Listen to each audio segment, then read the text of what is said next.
You know, out of most consoles that you see me actually collecting, surprisingly, the Sega Saturn is one of my favorites these days. I've never really been a Sega guy, but I'm really starting to discover the little gems that are on this console, especially on the import side. If you guys really like Resident Evil clones or Resident Evil type of games, you're gonna really get a kick out of this one. This is one of my new favorites. It's actually called Deep Fear on the Sega Saturn. Now, the thing is, like I said, this is a Resident Evil clone, but it does do quite a bit of things that makes this actually different. And if anything, there's some things that I prefer to Resident Evil. However, there's a lot we gotta talk about today. So today is gonna be my why did we forget of Deep Fear for the Sega Saturn. Everyone on base, until instructions are given, do not make a sound. One of the most aquatic adventures out there, Deep Fear was released in June 30th, 1998 in the UK and in July 16th, 1998 in Japan. It was developed by Sega AM7, which made Skies of Arcadia and House of the Dead 3. The game is a deep-sea horror action adventure survival horror type of game. It heavily borrows elements from Resident Evil, but it also does a couple things that sets itself apart. It also has a bunch of big names that are attached to it, such as Kenji Kawai, who we're gonna get into later. Playing as ex-SEAL John Mayer, believe it or not, is stationed on the ERS, which is a civilization type of craft. Suddenly, we have no idea why, but a bunch of mutants and monsters have infiltrated the actual boat, and we're supposed to find out why this is happening. There's a lot of twists and turns that happen within the story, but at the end of the day, it does have a very nice and varied type of gameplay, and I think a lot of people will actually enjoy this title, but it definitely does have a lot of shortcomings, which I'm going to highlight in a little bit, so stay tuned.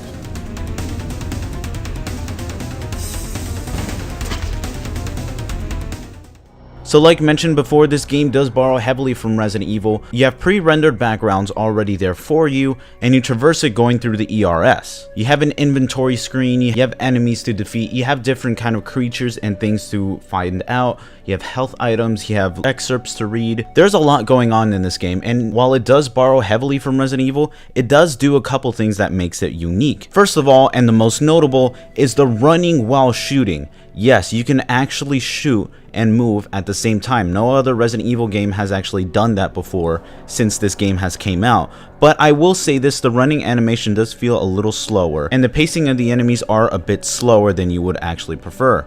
But not to say that there are some speedy characters that are out there, but to be honest, the pace of this game does feel a little bit slower, and it does hinder things a bit as well. And speaking of the actual monsters themselves, if you guys don't know who actually did the monster and creature design, you will love him, because if you've heard of Yasushi Nirasawa, this guy is legendary in both the tokusatsu world. He was known for making Kamen Rider Kabuto when it came to the creature designs, as well as Garo. And if you have not watched Kamen Rider Kabuto, I would highly recommend it. It is a fantastic tokusatsu, and Kamen Rider is one of my personal favorites as well. The second mechanic I want to touch upon is air. That's right, this game actually has air based entirely around it. Now, the ERS uses a filtration system that allows oxygen to stay in, but because of all these monsters, it's basically damaged. So you're going to see a little counter on your right.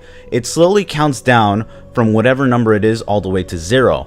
After that, you use your rebreather, and then you have to make sure the air doesn't go away and your health goes as well.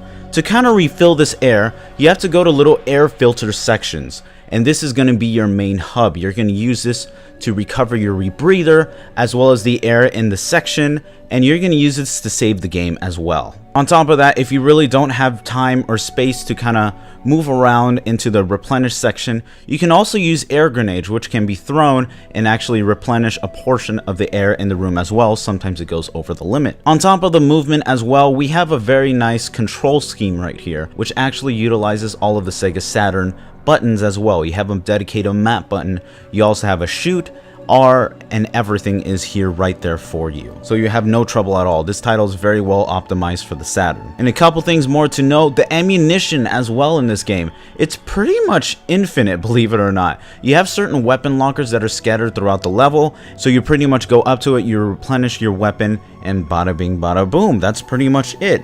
And you also have unlimited saves as well.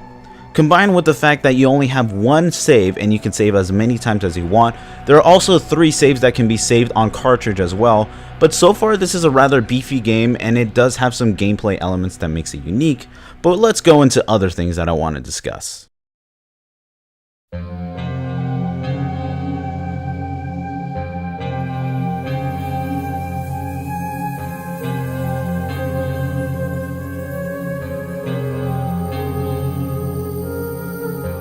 So if you guys been watching my channel for a while, you know that one of my animes is actually Ghost in the Shell, and that's particularly due to the music, and Deep Fear is no exception to that. It is made by the one and only Kenji Kawai, and if you really don't know who this guy is, he's a composer for the original 1995 Ghost in the Shell movie, as well as Innocence that came out a couple years later. Percussions, basses, every little thing, this soundtrack is phenomenal. Kenji Kawai really knows how to put the mood for certain scenes and brings out certain ethereal instruments that you really wouldn't hear too much when it comes to music, but it's brought out so beautifully in this game. Now, I'm not gonna lie, there is a little bit of an inconsistency when it comes to this. First of all, while we do have a great composer, there are some scenes in the game that are just completely barren of music, and by that I mean you traverse sections of the game and all you hear is basically the static hum of the air filtration system.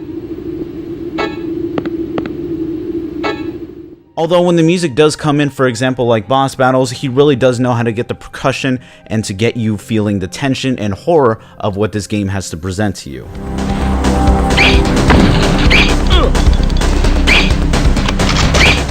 And when those moments kind of like to finish, he really does know how to give solemn and tender moments, and some of the cutscenes really portray that as well, excluding some of the voice acting that you'll see here. Colonel McCoy's younger sister. I killed her. She was my fiance. Overall, the music department is absolutely top-notch when it comes to this. It is unfortunately underutilized when it comes to certain aspects of the game. However, when they are there, it really just brings up the quality of the game on top of the actual monster design as well. And speaking of flippy-floppy consistencies, this is one of the games that actually has that in spades when it comes to pricing. Believe it or not, this game is actually incredibly cheap for the Japanese import. You can find it for at least 10 or 15 for a really good copy, although you have seen it for actually cheaper. But the kicker in all of this is if you want to get the UK version, you need to spend almost $300 for a complete copy. Now, I'm going to tell you this here straight and front right now. I'm assuming that you have an import Saturn or some kind of modded Saturn as well, but when it comes to something like this, you really don't need to get the English version. I know nothing of Japanese at all, not even in the slightest, but with this game it was rather easy to kind of traverse through the game, and you can use a guide as well to kind of help you go along if you're getting a little stuck, which has actually helped me quite a bit in the game. However, you don't need to know Japanese to play it. You can fully play it in Japanese, considering both the menu and the voices are in English. There is actually no Japanese dub in the slightest at all. So considering the price aside, this should convince you pretty easily that this title is actually worth getting. However, before we get into that, we need to know, why did we forget about Deep Fear? So the short and stupid answer can be, hey, this title never came to the States, so that's why it never got popular. But yeah, you can say, Rico, you are bullshit, because there's a game called Radiant Silvergun, and it is popular as hell and stupidly expensive, and you are completely correct. But to be honest, I feel there are a few more aspects why this game is pretty unpopular. Mostly due to it's a Resident Evil clone. That already puts a big, huge shadow on top of it. Second, there are a couple things and elements that actually backtrack this game and make it less than what it could actually be. First of all, the limitations on the items and saves that it gives you. It pretty much gives you everything up front. What made Resident Evil so great back when it came out is how much it limited the player, both in movement, in your ammunition, in the way the enemies attacked you.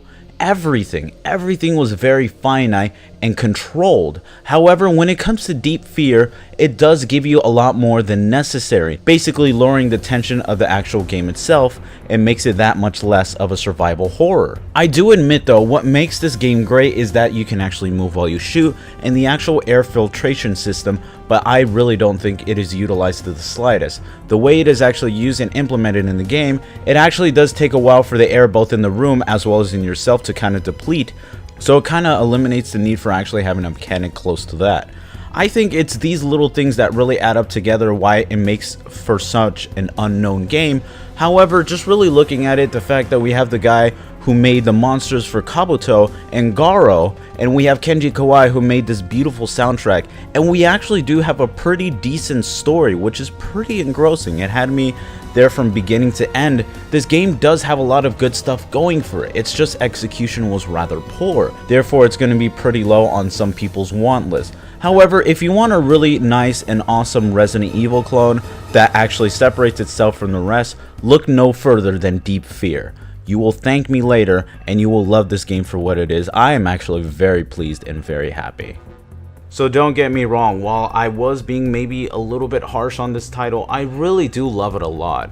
I've been seeing unanimously that people have been kind of on the flip side because there's a lot that it doesn't do right. But honestly, like the music and the creature design and everything else, this game truly is a top-notch one for what it does best. So if you haven't checked it out, please do so. It's not even that expensive, so you guys should definitely check it out. So thank you so much for watching today's video. I really hope you guys enjoyed it. It's been a little bit since I did a Why Did You Forget, but I wanted to get one today. I have a couple things planned for this month, so I hope you guys will enjoy it video-wise. Other than that, like I said, I've been a little delayed because of Anime Expo and a couple little life things, but I'm going to keep posting more as much as possible on all of my social media. And of course, if you want to follow my personal streams, I stream every single weekday at 9 p.m. Pacific time.